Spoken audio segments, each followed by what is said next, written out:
Hello everyone, welcome to cooking recipe. আর এটা হচ্ছে রেস্টুরেন্টের সাথে কিভাবে বাসায় রামেন করা যায় তার একটা রেসিপি নিয়ে আসছে। আর এই রেসিপিটা হচ্ছে পিয়াপুর। সে খুব ভালো একটা রামেন করে, এটা খেতে এত মজা হয় যে আমি এর জন্য রেসিপিটা দিয়ে দিলাম। শসা কুচি, তারপর হচ্ছে ধনে পাতা কুচি, চিকেন স্টক, হাফ ডিম, পেঁয়াজ, তারপরে হচ্ছে আর হাফ চিকেন স্টকটা কেউ যদি বাসায়ও করতে চান সেটা হচ্ছে পানি বয়ল করে নিলেই হবে। আর চিকেন চিকেন নেওয়া হয়েছিল, চিংড়ি মাছ নেওয়া ছিল, বরবটি, গাজর, তার হচ্ছে চিলি চিলি ফ্লেক্স, তারপর হচ্ছে গোলমরিচ, টমেটো সস, সয়া সস, চিনি, মরিচ পাখি, তারপর হচ্ছে সাদা তিল, ভিনেগার, সবকিছু একসাথে আগে রেডি করে নেওয়া হয়েছিল যাতে রান্নার জন্য ইজি হয়ে যায়।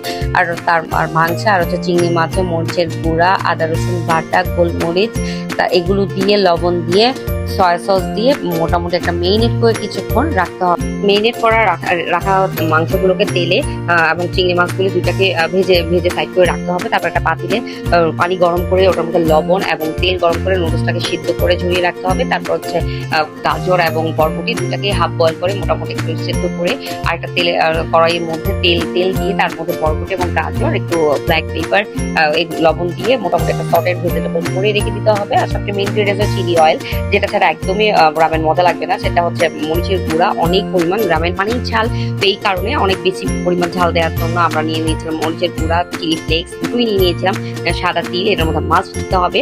তারপর টমেটো সসও অ্যাড করে দেওয়া হয়েছে, তার একটু ভিনেগার, আর হচ্ছে যে আমাদের নুডলস যে সেদ্ধ করা পানি সেটা দিয়ে আমরা কাজ করবো, ওটা আমরা অবশ্য ফেলে দিব না। নুডলস সেদ্ধ করা পানিটাকেও দিয়ে ভাবে একটু নেড়ে আরেকটা প্যানে রসুন, অনেকগুলো রসুন তেলের মধ্যে গরম করে, অনেক গরম তেল ওই মিক্সটার মধ্যে ঢেলে দিতে হবে।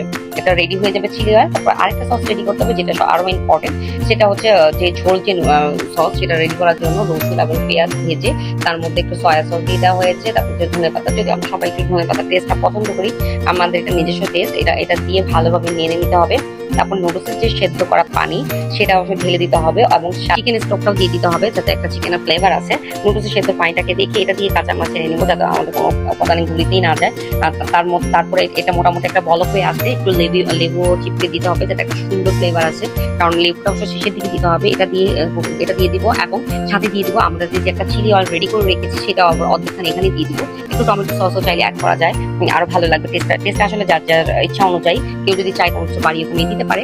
আমাদের রেডি হয়ে গেছে সব ধরনের সস, এখন আমরা বাটিতে সাজানোর পালা। যেহেতু আমরা সবাই ফ্যামিলি মেম্বার্স বেশি, আমরা সবকিছু একসাথে সাজিয়ে নিয়েছি এক এক করে।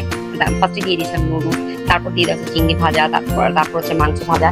আসলে গার্নিশিং যার যেভাবে পছন্দ করে দেওয়া, আসলে আরো কেউ কেউ দিতে চাইলে সেটা দিতে পারে। তো আমরা তারপর হচ্ছে সবকিছু ঢেলে দেওয়ার পরে তারপরে আমরা যে অনেক পাতিলা ভরা সস বানিয়েছি সেটা দিয়ে দিব। আর চিলি অয়েলটা আমরা সাথে রাখবো, যদি আমাদের এক্সট্রা কারো ঝাল বা আরো ভালো লাগে তো এটা নিয়ে নেওয়ার জন্য আমাদের রেডি হয়ে গেছে গরম গরম রামেন। আর শীতকালে এটা অবশ্য খুবই ভালো লাগবে যদি আমরা সবসময় খাই।